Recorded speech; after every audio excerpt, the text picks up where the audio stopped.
যারা যারা SBI pure form fill আপটি করেছিলেন তাদের প্রত্যেকেরই মোবাইলে এসএমএস এবং নর্মাল মিলেও নোটিফিকেশান গেছে যে অ্যাডমিট কার্ডটা ডাউনলোড করার জন্য।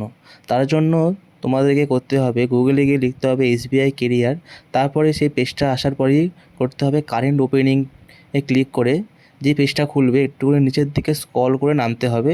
আর যদি তোমরা ফোনে খুলে থাকো তাহলে আস্তে আস্তে নিচের দিকে নামো টাচ করে করে। এখানে উপরে অনেকগুলো অপশান দিয়েছে নতুন নতুন রিক্রুটমেন্টে যেগুলো বেরিয়েছে, কিন্তু আমাদেরকে একটুখানি নিচের দিকে স্ক্রল করে যেতে হবে। দেখবে যেই ফর্মটা ফিল আপ করা হয়েছিল অ্যাডভার্টাইজিং নাম্বারটা ওখানে দেখাবে। এগুলো তো না আমরা দেখতেই পাচ্ছি। একটুখানি স্ক্রল করে করে নিচের দিকে নামো। একটু স্ক্রল করে নিচে নামার পরেই দেখতে পারবে এসবিআই পিও বলে লেখা আছে এবং সেই নাম্বারটিও লেখা আছে এবং সেখানে আমাদেরকে ক্লিক করতে হবে। ক্লিক করার সঙ্গে সঙ্গে দেখতে পাচ্ছি এখানে লেখা আছে download preliminary examination call letter. ওই কল লেটারের মধ্যে ক্লিক করে তোমাদের রেজিস্ট্রেশন নাম্বারটা লিখতে হবে এবং তোমাদের ডেট অফ বার্থের সাহায্যে এটাকে ক্যাপচাটা লিখে ওপেন করতে হবে। তার আগে তোমাদেরকে হিন্দি বা ইংলিশেরও টিকটা করে নিতে হবে।